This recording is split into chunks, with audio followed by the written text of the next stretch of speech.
kurap, kudis, eksim, semua yang di luar itu menular. Jadi penyakit kulit yang dimaksud bukan panu, bukan kudis, itu tidak berbahaya walaupun itu menular. Yang paling berbahaya adalah penyakit kulit tahu sesuatu cuma kulitnya saja, tahu Quran kulitnya saja, bahaya tuh ya. Apalagi kalau sudah jadi pemandu berceramah di mana-mana, ngertinya cuma kulitnya doang, isinya nggak tahu. Masa juga heran, kan di Quran jelas dikatakan sesungguhnya neraka itu adalah tempat di mana kamu masih menarik dan mengeluarkan napas. Eta teh cek Quran. Saya ceramahkan ya, banyak yang tidak percaya sama saya. Makanya sering tanya saya, kalian pernah melihat Allah tersenyum? Wah, gimana Allah bisa tersenyum? Tuh, karena belajar ngajinya ilusif. Coba keluarkan uang, kasih orang yang kesusahan, senyum nggak kira-kira? Itulah Allah tersenyum. Senyumnya Allah tuh nyata, karena dia tuh maha nyata. Kan dia yang bilang, aku yang goib, aku yang nyata. Yang goib sudah nyata di hadapan kita. Wal awalu wal akhiru wal dhahir wal batin. Gitu. Wa fi anfusikum afala tubsirun, dan pada dirimu sendiri mengapa kamu tidak perhatikan? Apa yang harus diperhatikan pada diri kita? Dua, lahir batin. Tidak mungkin Allah menciptakan tubuh kita sembarangan. Dia sendiri yang mengatakan itu, huwallazi yusawwirukum fil arham kaifa yasha. Dialah Allah yang menciptakan tubuh sebagaimana yang direncanakannya. Pernah nggak Bapak Ibu tanya, ya Allah, apa rencanamu dengan tubuh ini? Pernah? Pernah? Lalu kalian menggunakan tubuh sesuka kalian? Itulah sumber penderitaan kita.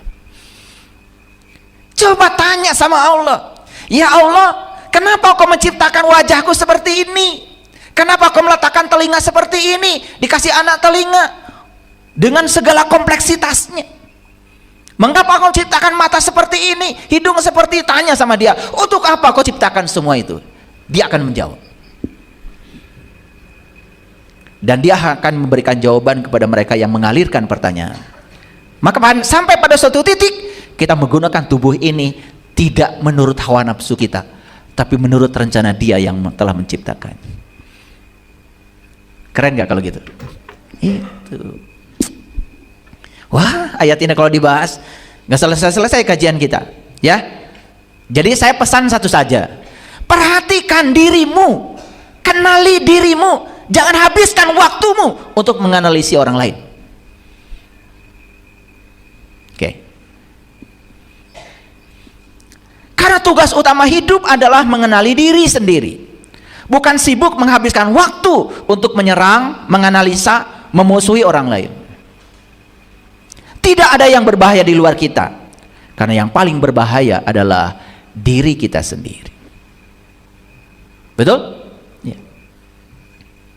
Jadi kembali lagi, leluhur kita sudah meninggalkan agama.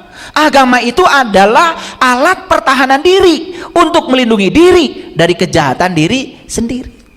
Makanya agama nggak usah dipamerkan. Pamerkan saja dampak dari kalian beragama. Apa dampaknya? Akhlak. Yang dipamerkan bukan bajunya, yang dipamerkan bukan ritualnya. Pamerkan kepada orang lain itu adalah dampak dari menjalankan semua ritual itu. Ini loh saya. Banyak orang yang datang ke tempat saya tanya, kenapa mau diajak suami ketemu saya untuk belajar?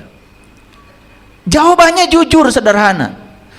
Karena saya melihat perubahan suami saya. Itu yang menarik. Saya tanya sebaliknya, ada juga yang istri mengajak suami. Saya tanya suaminya, kenapa bapak mau diajak sama istrinya ketemu saya? Suaminya menjawab, dahsyat sekali katanya ilmu kesadaran. Kenapa? Istri saya berubah total. Berapa derajat kira-kira? 360 derajat.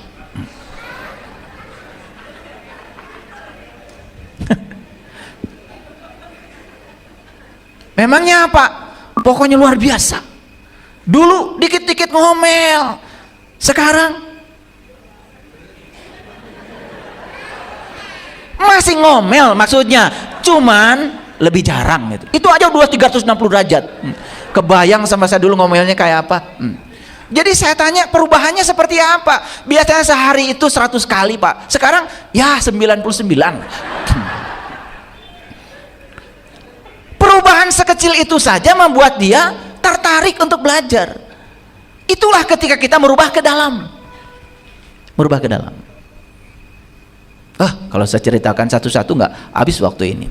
Oke, baik ya. Coba renungkan kata-kata ini. Tak akan pernah bisa mengenali orang lain dengan baik sebelum kita mengenali diri kita sendiri. Ini kata-kata saya.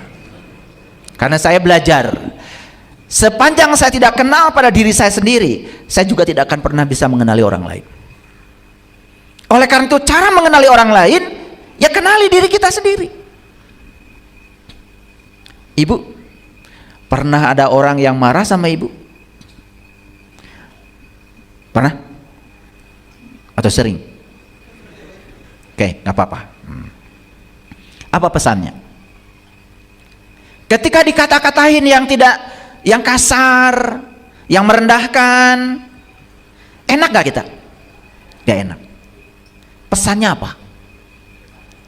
Kan pesannya sederhana.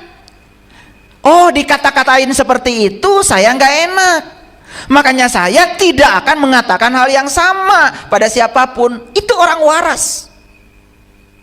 Nah, maka dicek kita waras apa tidak. Biasanya kalau orang ngata-ngatakan kata-kata yang merendahkan, apa yang terjadi? Diam atau kita membalasnya? Malah kita justru mengeluarkan kata-kata lebih pedas lagi dari itu. Itu namanya kita tidak tahu pesan yang sedang disampaikan semesta untuk kita. Karena kita berfokus keluar, coba berfokus ke dalam. Ya Allah, hari ini saya mengalami sesuatu yang tidak mengenakan karena saya diperlakukan seperti itu oleh orang lain. Syukur ya Allah, saya tidak memperlakukan yang sama pada orang lain, dan saya tidak mau melakukannya. Cukup pelajaran ini bagi saya. Cukup saya yang merasakan tidak enak dengan perilaku itu, maka saya tidak akan melakukannya pada siapapun. Coba orang yang bijaksana, direndahkan orang lain saja dia semakin mulia. Tapi orang yang tidak bijaksana, direndahkan orang lain, ya pencemaran nama baik. Betul nggak? Lapor itu, lapor ini, ujungnya apa? Hanya puas bisa memenjarakan orang. Hati-hati loh, memenjarakan orang terus pakai uang.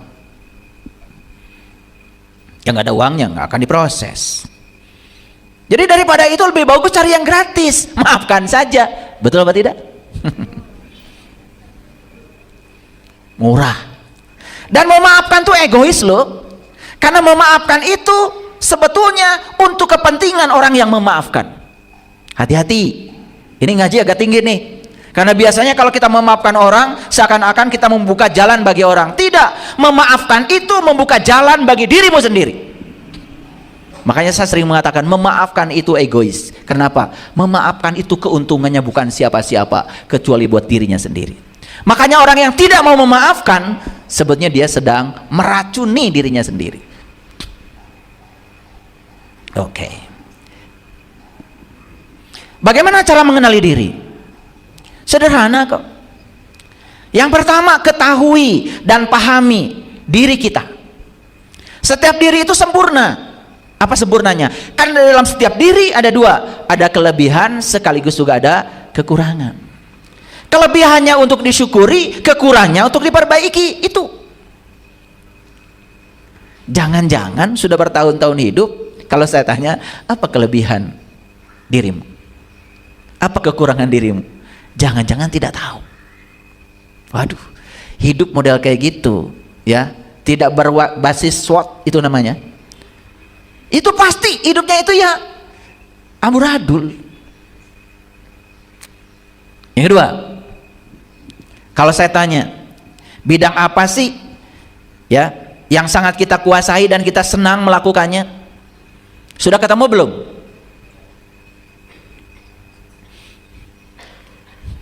Bidang apa yang kita kuasai dan kita senang melakukannya? Sudah ketemu belum?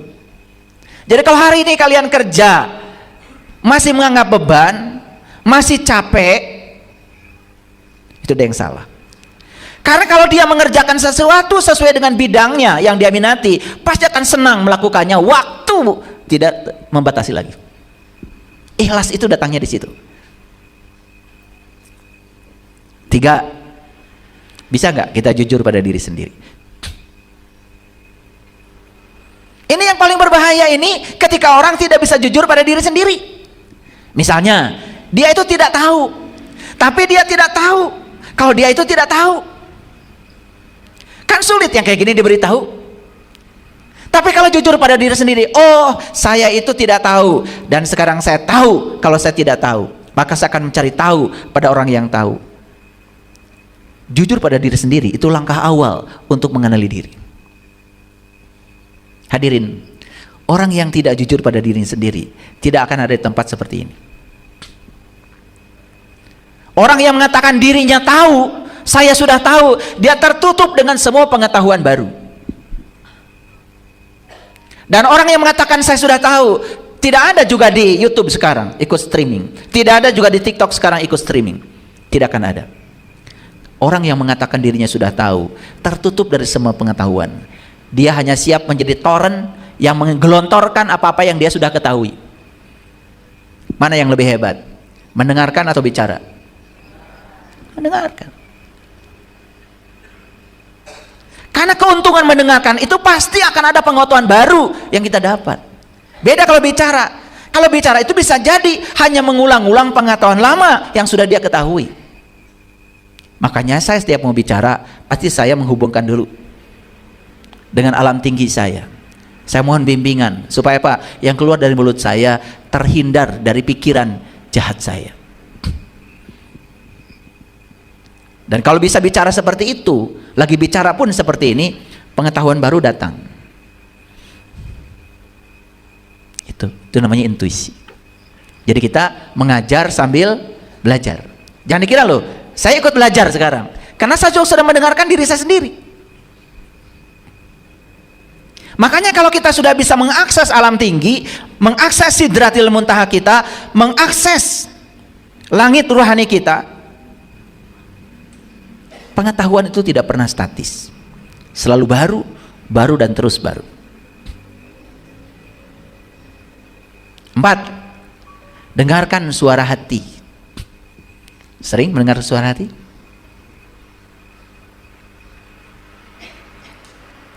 Karena itu suara kebenaran,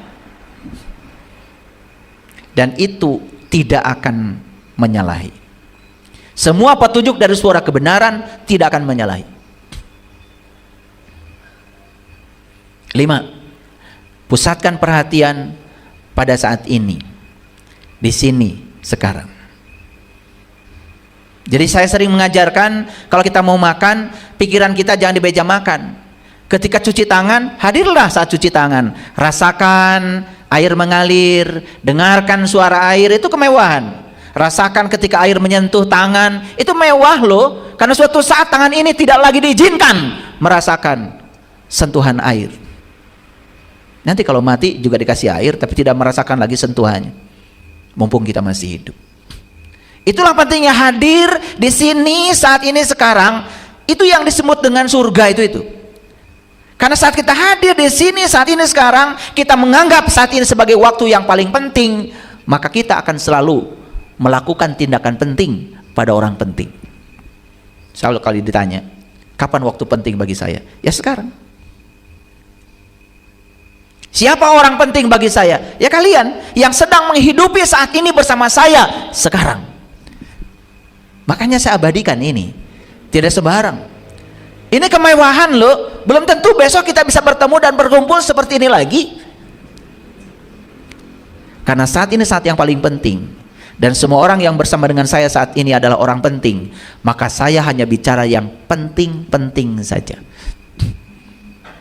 Masa bicara dengan orang penting, bicara yang tidak penting? Coba lakukan itu, luar biasa. 6, belajar mendeskripsikan diri. Kita ini mau di branding seperti apa oleh kita? Mau di branding sebagai orang baik hati, mau di branding sebagai orang yang murah hati, mau di branding sebagai orang yang pemaaf, silahkan. Masa tidak ada gitu keinginan membranding diri? Tidak ada keinginan untuk mendeskripsikan diri, dikenal orang sebagai siapa? Nggak ada gitu. Dikenal sebagai pemaaf, saya udah istimewa. Dikenal sebagai orang yang murah hati, oh tambahannya itu. Udah pemaaf, murah hati lagi. Udah murah hati, baik hati lagi. Coba, siapa orang yang tidak rindu ketemu dia? Apa tidak ada keinginan dalam diri untuk membranding diri sebagai siapa gitu? Saya bikin aturan sederhana saja di rumah. Saya titip ya, siapapun yang datang ke rumah saya wajib makan. Jam berapapun dia datang, yang pertama ditawari adalah makan. Silakan tanyakan semua orang yang datang ke rumah saya. Gak ditawarin ngobrol, makan. Datang ke rumah tawarin ngobrol aja panjang lebar. Sampai lupa ngasih minum. Makanya setiap orang yang datang ke rumah saya pasti sudah membranding. Oh, kalau datang ke rumah saya pasti makan. Ya gampang sekarang, ya. Makan itu singkat. Ya, cuman tek tek tek tek di sini. Sate sekejap datang. Betul nggak? Iya.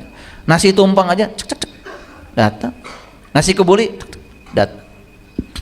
Tinggal ditanya mau makan apa, pijit, datang. Asal ada duitnya aja di sini. Paham ya maksud saya? Sudah secanggih itu dunia sekarang. Jadi apalagi kita mau mencari-cari alasan untuk tidak berbuat? 7. Pahami apa sih peran kita dalam kehidupan ini sesungguhnya. Kalau kita selalu sadar bahwa saya dicipta oleh Allah untuk kepentingan Allah, saya datang ke sini untuk menjadi kepanjangan tangan Allah, menjalankan visi dan misinya Allah. Saya datang ke sini untuk menyampaikan cinta kasih Allah. Selalu di peran itu, percaya sama saya, kita akan kenal siapa diri kita. 8. Sesekali tanya coba, gak usah orang jauh. Yang pertama tanya pasangan kita, apa artinya saya bagi kamu? Tanya sekali. Yang kedua tanya anak-anak kita.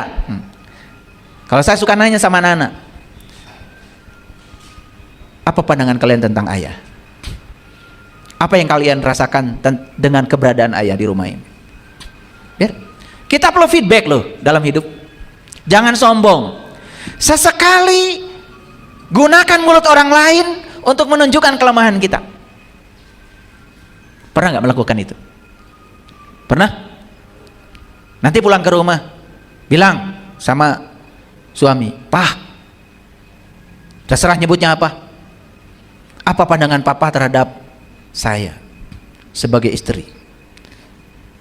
Atau yang laki-laki nyampe rumah tanya, "Mah, apa pandangan mama terhadap saya?"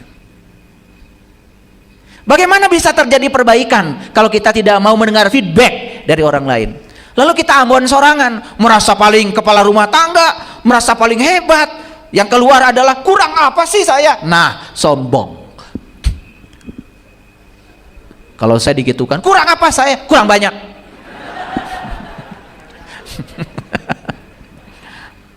Sembilan, apa sih visi dan misi hidup kita? Masa hidup tidak punya visi? Masa hidup tidak punya mimpi? Kalau tidak punya visi, tidak akan ada misi, maka hidupnya tidak terarah. Jika perlu, kita harus baca data diri. Golongan darah sudah tahu ya? Oke, sekarang sudah ada kepribadian berdasarkan golongan darah, sudah saya jelaskan. Tipe otak, sudah tahu belum? Baca data diri. Tipe otak saya apa? Apakah tipe otaknya action, tipe otaknya logik, tipe otaknya kreatif, tipe otaknya emosi, tipe otaknya master? Ketahui, gampang kok. Sekarang teknologi sudah sampai di situ, sehingga kita dalam hidup ini punya kompas. Tidak hidupnya sembarangan. Kok saya bisnis ini gagal terus? Ya salah. Sama saja dengan ikan salah tempat. Coba, ikan salah tempat disuruh manjat pohon, ya nggak kelihatan jeniusnya, karena jeniusnya dia berenang. Sama seperti monyet, disuruh berenang, kelihatan idiot, nah jeniusnya memanjat. Jangan-jangan kita disebut idiot oleh orang lain cuma salah tempat. Tidak ada orang yang idiot, semua hebat. Percaya sama saya, tidak ada satu orang pun yang idiot. Semua diciptakan Allah sempurna. Kenapa kita kelihatan tidak berbakat ya di situ? Ya karena Anda salah tempat. Ya. Harusnya Anda memasak, Anda ini bakatnya adalah meramu masakan, itu jeniusnya Anda, malah main bola. Ya disorakin terus. Serba salah, ngoper salah, nendang salah. Kesandung dikit jatuh. Kelihatan idiot di situ. Kenapa? Karena Anda tidak di situ tempatnya. Karena sampai hari ini kita belum menemukan tempat saya di mana. Itu bahayanya hidup. Wah, jadi berantakan. Apalagi lebih dalam lagi. Ini baru diri yang luar, diri yang dalam. Sudah kenal nggak siapa dirimu yang sesungguhnya? Karena kalau kita nggak kenal siapa diri kita yang sesungguhnya, satu bahayanya, kita nggak tahu dari mana kita asal. Dua, kita tidak tahu apa sesungguhnya harus kita lakukan di sini. Yang ketiga yang berbahaya, saat mati nggak tahu kemana harus pulang. Nyangkut di pohon kemboja. Itu yang nyangkut di pohon paku itu banyak. Tuh. Lihat nggak? Ya Allah, daun paku.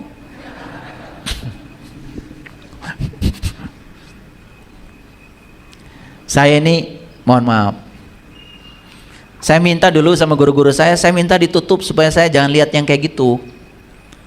Yang nyangkut-nyangkut itu ya kadang-kadang suka kelihatan. Cuman guru-guru saya mengatakan, bagaimana kamu bisa menolong mereka kalau kamu gak lihat? Justru kalau mereka menampakkan diri itu sebenarnya karena mereka ingin didoakan saja. Oh itu, saya tahu. Mereka bukan nakut-nakutin kita. Mereka itu sudah tidak punya tubuh untuk berkomunikasi dengan kita. Satu-satunya cara adalah menunjukkan yang namanya penampakan itu. Penampakan itu energi sebetulnya. Karena keinginan yang dalam untuk minta tolong. Cuman kita nggak peka. Ada penampakan malah lari, jurig. Nggak ada jurig di semesta ini. Yang adalah ruh-ruh yang belum bisa pulang. Dan setiap yang menampakkan diri kepada kita pasti ada kaitan dengan kita. Mungkin untuk keluarga kita.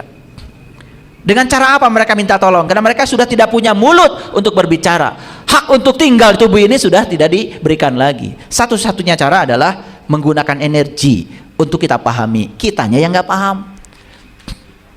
Itulah, mohon maaf ya, kita tuh terlalu sibuk ya.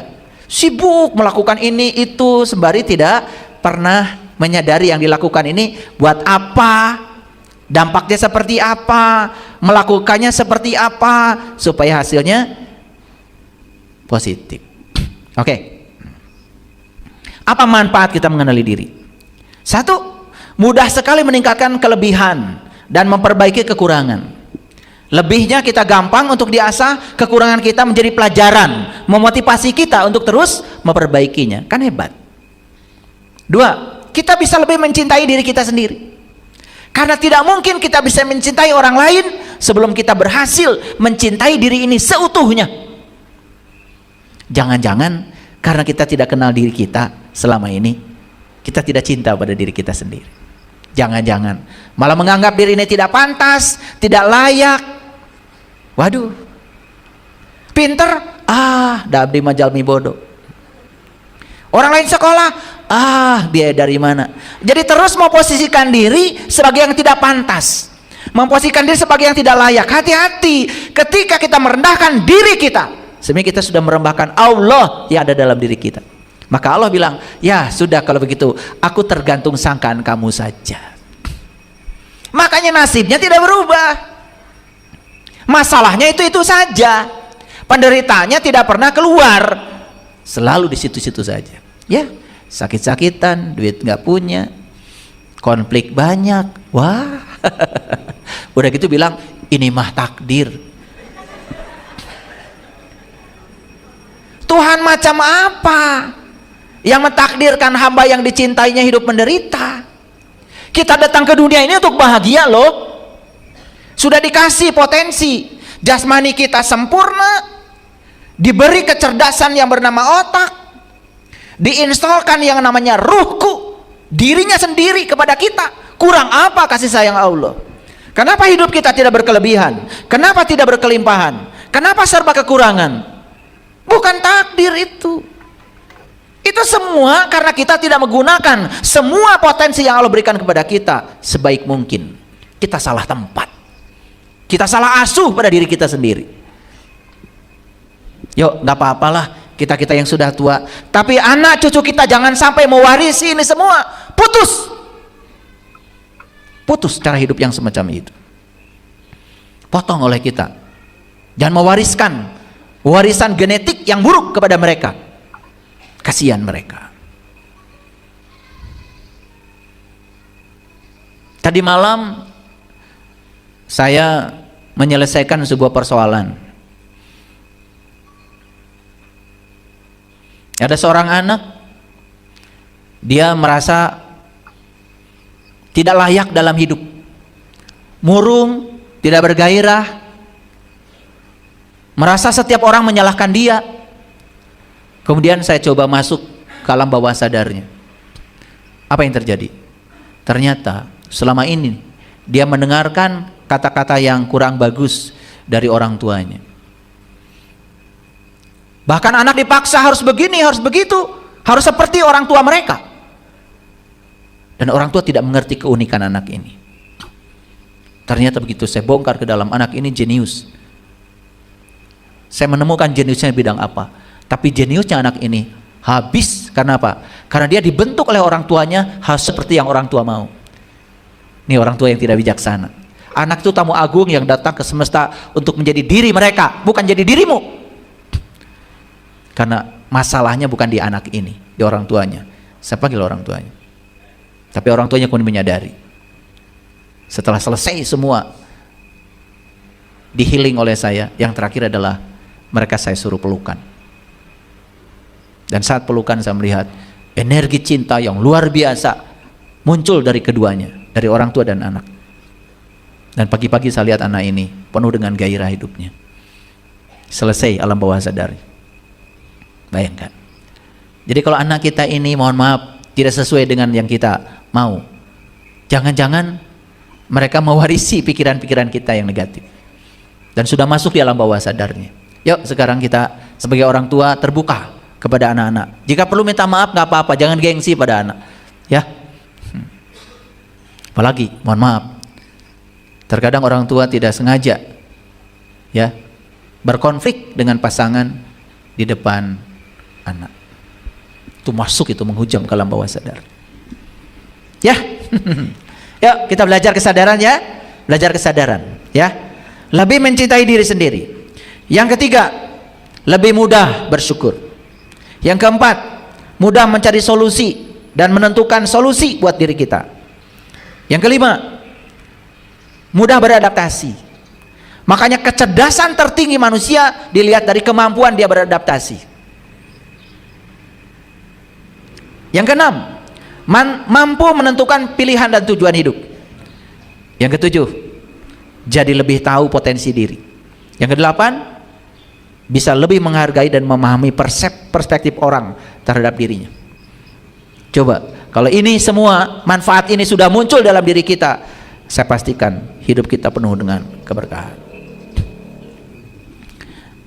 Oke, baik, saya mundur ke belakang sedikit. Sudah tahu yang ini ya, penyakit manusia 3 ya, udah tahu ya. Saya ulang-ulang terus. Jadi penyakit manusia 3 ya, 3. 1, buta mata kolbu. Inilah sebenarnya penyebab terjadinya salah persepsi, salah interpretasi, salah proyeksi. Buta mata kolbu. Bahasa Qur'annya ya, wa ubriul akmaha. Itu bahasa Quran surat Ali Imran tuh. Jadi silakan nanti sampai di rumah, sekarang yang di rumah yang punya Quran, Kalau nggak percaya, buka surat Ali Imran ayat 49. Di situ diceritakan 3 penyakit manusia yang paling dasar. Jadi penyakit yang pertama, penyakit manusia itu adalah buta mata kolbu. Mata kolbunya buta alias tertutup. Tertutup bahasa Arabnya kafaro, bahasa Inggrisnya cover. Jadi sebetulnya orang yang tertutup, yang namanya orang kafir dalam tanda kutip, hati-hati, jangan keluar telunjuk kita. Jangan suka mengkafir-kafirkan orang karena berbeda keyakinan dengan kita. Jangan suka mengkafir-kafirkan orang karena berbeda dengan kita. Stop. Lebih bagus ke dalam. Jangan-jangan saya yang masih tertutup. Jangan saya masih yang tercover. Ayo, lebih bagus ke dalam. Ngaji itu jangan keluar. Tidak ada gunanya. Ya, menyerang pihak lain tidak membuat kita tambah mulia. Tapi kalau menata diri ke dalam, disitulah kemuliaan akan kita miliki. Jadi yang pertama penyakit manusia adalah buta mata kolbu. Kata siapa? Kata Allah. Itu di Quran. Wa ubriul akmaha, bahasa Qurannya begitu. Yang kedua, penyakit manusia yang sangat berbahaya yang kedua adalah wal abroso. Itu bahasa Quran. Silahkan lihat bahasa Arabnya. Situ ada. Wal abroso itu penyakit kulit. Penyakit kulit itu penyakit luar. Ya. Yaitu sempit sudut pandang terhadap sesuatu. Dan penyakit kulit biasanya menular. Betul? Awas, kalau orang gatal-gatal hati-hati tuh, terbang tuh bakterinya. Karena penyakit kulit itu adanya di kulit. Semua yang di kulit menular. Penyakit jantung gak menular. Gigi apa? Penyakit sakit gigi gak menular. Ginjal, batu gak menular. Semua yang di dalam jarang menular. Yang menular tuh yang di luar tuh. Panu, kurap, kudis, eksim, semua yang di luar itu menular. Jadi penyakit kulit yang dimaksud bukan panu, bukan kudis. Itu tidak berbahaya. Walaupun itu menular. Yang paling berbahaya adalah penyakit kulit. Tahu sesuatu cuma kulitnya saja. Tahu Quran, kulitnya saja. Bahaya. Bahaya tuh, ya. Apalagi kalau sudah jadi pemandu, berceramah di mana-mana.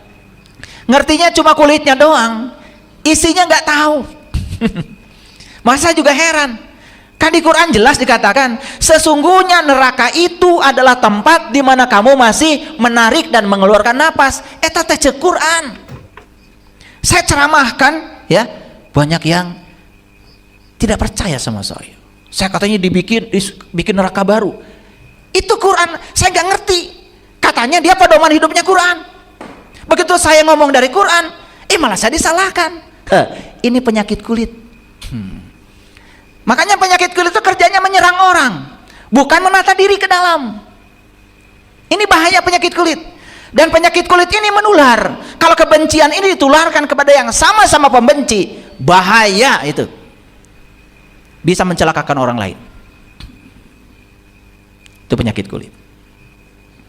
Jadi penyakit kulit itu cirinya sederhana, alergi terhadap perbedaan. Tak?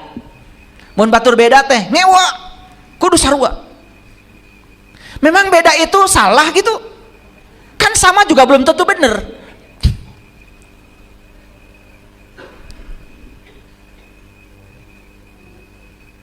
Ini penyakit kulit.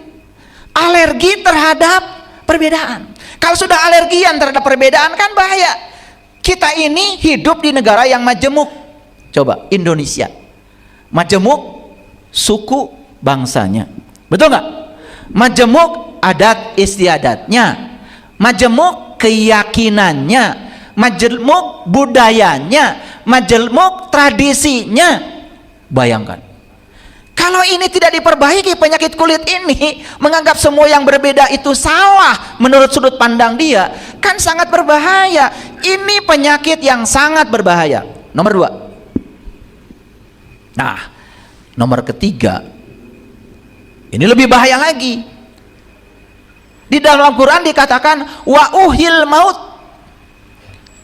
Makanya tugasnya para nabi, para rasul itu adalah menghidupkan orang mati.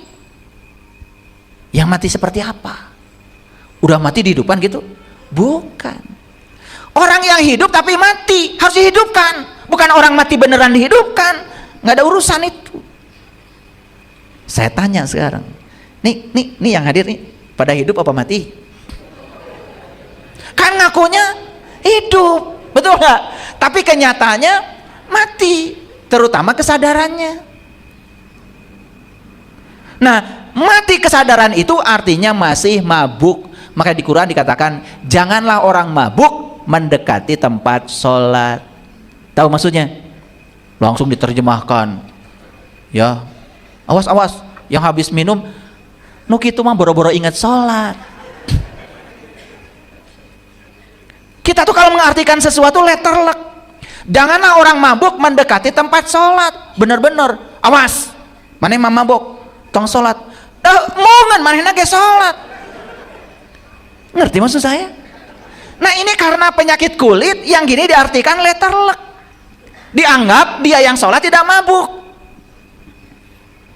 Mabuk itu artinya nggak eling. Nggak eling pada siapa? Nggak eling kepada Allah. Sepanjang sholat nggak ingat pada yang disembahnya, dan dia tidak kenal kepada Allah. Tah eta mabuk teh. Paham? Jangan-jangan kita ini semua berani mendekati tempat sholat padahal masih mabuk. Da abdi mah teu nginum homer, bukan itu. Ini bahasa simbolik yang kemudian terlalu disederhanakan oleh orang-orang yang berpenyakit kulit. Makanya masuk ke dalam, jangan di luar terus. Bahaya di kulit itu. Pernah makan kerang? Kerang? Ya. Kulitnya atau dalamnya? Pinter ternyata kalian. Kenapa yang dimakan dalamnya? Kenapa? Jujur, kenapa? Dalamnya lembut bukan? Nah, dalam tuh lembut. Enak gak? Coba telan satu aja kulitnya, pasti masuk rumah sakit, betul gak? Itu bahayanya menelan kulit. Makanya kalau orang makan lotek yang dimakan bungkusnya itu nggak waras. Lihat saya semuanya pernah makan lotek. Yang dimakan mananya? Loteknya. Lotek enak gak lotek? Orang Sunda mah nggak sombong. Walaupun enak tidak diganti jadi high tech, lotek sampai sekarang. Hebat ya orang Sunda, rendah hati orang Sunda. Nggak usah tepuk tangan karena belum selesai. Saya mau nanya, kalau beli lotek yang dimakan isinya apa luarnya? Kan yang dimakan isinya, kulitnya dikemanakan? Kemana? Ke tempat sampah, ke tempat yang kotor. Nih kulit, semua kulit itu akhirnya akan dibuang. Karena kulit itu hanya membungkus isi. Yang saya khawatirkan, kita terlalu membangga-banggakan kulit, gak tahu isi. Akibatnya kebuang semua. Itu. Maka di Quran dikatakan, orang munafik itu bukan yang gak sholat loh, yang sholat. Innal munafiqina yukhadi'unallah wa huwa khadi'uhum. Wa idza qamu ila shalah qamu kusala yura'unan nas wa la yazkurunallaha illa qalila. Innal munafiqina fi darkil asfali minan nar. Itu Quran. Sesungguhnya orang munafik itu orang yang sholat. Satu, sholatnya malas. Kenapa malas? Karena tidak merasakan apa-apa. Sholat gak sholat tidak merasakan apa-apa. Hanya sibuk aja mengingat pikirannya sendiri, bukan mengingat yang disembah. Tapi sombongnya luar biasa. Itulah penyakit kulit. Lebih mementingkan kulit, isinya nggak ada. Yang kedua, yura'unan nas. Kalaupun sholat hanya ria di hadapan manusia. Yang ketiga, wala yazkurunallaha illa qalila. Dia tidak ingat Allah dalam sholatnya kecuali sedikit. Yang sedikit aja ingat Allahnya. Munafik, apalagi yang nggak ingat sama sekali. Dan kata Allah di Quran, innal munafiqina fi darkil asfali minan nar. Tempatnya orang munafik nggak ada lagi kecuali kesengsaraan. Paham sampai sini? Oke, jadi penyakit manusia ada berapa? Satu, buta mata kalbu. Masih? Masih? Nah, ira dicagerkeunana. Dua, penyakit kulit, ngerti sesuatu kulitnya saja. Masih? Ira dicagerkeunana. Yang ketiga, mati kesadaran. Masih mabuk, gak sadar-sadar. Masih ada? rek iraha dicagerkeunana. Coba sekarang kita tanya yuk pada diri, kan ini judulnya kenali diri, betul nggak? Apakah penyakit nomor 1 masih ada pada saya? Nggak usah keras-keras jawabnya, kan kenali diri di dalam. Apakah penyakit yang kedua masih ada pada saya? Jawab. Apakah penyakit ketiga masih ada pada saya? Udah terjawab ya? Kalau tiga-tiganya masih ada di sini sekarang, itu namanya komplikasi.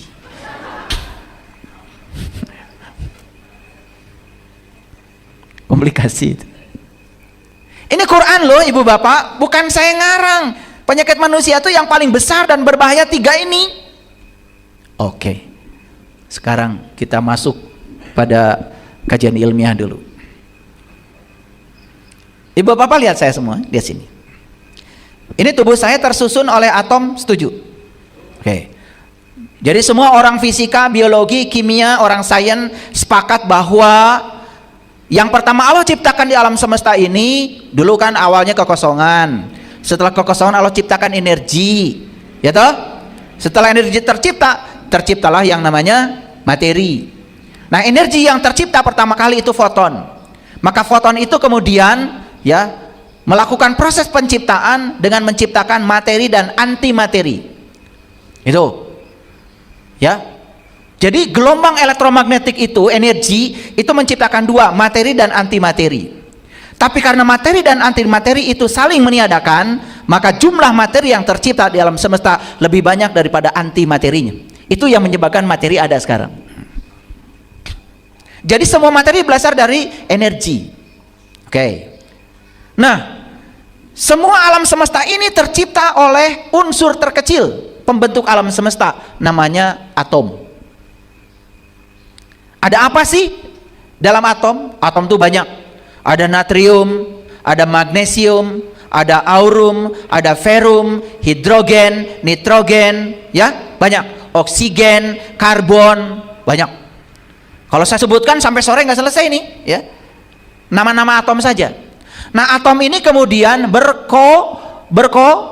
berkolaborasi membangun molekul. Nah, contoh, atom oksigen berkolaborasi dengan hidrogen. Ya. 1 hidrogen, 2 hidrogen, 1 O. Jadi H2O. Jadi itu artinya 2 atom hidrogen, 1 oksigen berkolaborasi membangun 1 molekul, namanya molekul air. Terciptalah air. Wah, hebat ya.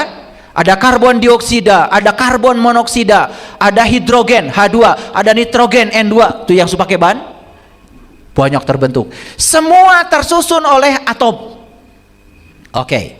Jadi sekarang tidak usah berpanjang lebar, tubuh saya tersusun oleh molekul, setuju? Oke. Molekul tersusun oleh atom, setuju? Jadi sebetulnya tubuh saya ini isinya adalah atom. Makanya kalau tubuh sakit itu kurang unsur, makanya kita minum suplemen, betul nggak? Oh, saya kurang zinc, dikasih suplemen. Oh, saya terkena virus karena kekurangan oksigen, kasih minum air yang banyak oksigennya. Kan yang kita masukkan ke dalam tubuh ini adalah makanan, minuman, suplemen, semua dalam rangka menyempurnakan jumlah atom dalam tubuh kita. Begitu. Ini science for all. Artinya lulusan SD pun nggak usah khawatir, bisa mengerti kata-kata saya. Karena saya tidak bicara orbital, molekul, orbital atau enggak, dibatasi. Baik, kita lihat sekarang. Nah, atom itu sampai sekarang masih misterius, kecil ukurannya. Tetapi saking kecilnya, maka susah untuk dideskripsikan. Orang-orang fisika membuat model, namanya teori atom. Yang namanya model itu bukan berarti sebenarnya begitu, bukan. Tetapi itu cara orang fisika menjelaskan kepada halayak supaya halayak mengerti. Itu namanya sains. Jadi dibuatlah model. Ada model atom si A, model atom si B, model atom si C. Banyak ahli fisika yang memodelkan atom. Nah, yang ada di depan ini adalah model atom dari Bohr. Ini model atom dari Bohr. Nama orang fisikanya namanya Bohr. Jadi atom tuh gini, hadirin, perhatikan. Ada inti atom di dalam, tuh inti atom. Ada kulit-kulit atom, kulit. Nah, di setiap kulit atom itu ada selalu yang negatif, namanya elektron. Lihat tuh tandanya negatif kan? Oke. Tetapi di inti atom, lihat, ada yang bermuatan positif, ada yang netral, tidak ada muatannya. Nah, yang netral disebut neutron. Yang bermuatan positif disebut proton. Yang bermuatan negatif disebut elektron. Gak usah dihafal, pusing. Lihat gambar ini aja. Tapi yang paling penting diperhatikan di sini, lihat. Semua yang di kulit negatif, bukan? Di kulit pertama negatif, di kulit kedua negatif. Mau sampai kulit berapapun itu masih negatif. Sepanjang kita berputar-putar di kulit pasti negatif. Percaya sama saya. Orang yang belajar apapun kulit negatif. Belajar agama kulit negatif, malah menyerang orang. Belajar Quran kulit bukan tambah bijaksana, terus aja menyalah-nyalahkan orang. Itu bahayanya kulit. Karena menurut teori atom, kulit itu selalu negatif. Yuk sekarang kita lihat yang positif di mana? Di inti. Nah, inti atom disebutnya nuklir, nukleus. Makanya ketika ilmuwan fisika bisa membangkitkan energi dari inti atom, nama senjatanya namanya bom nuklir. Itu yang berbahaya. Kalau dulu Hiroshima dan Nagasaki dibomnya bom atom, itu energinya masih kulit. Dan sekarang orang fisika sudah membuat yang namanya senjata bom nuklir. Kalau itu satu hulu ledak aja, ledakan dunia ini hancur.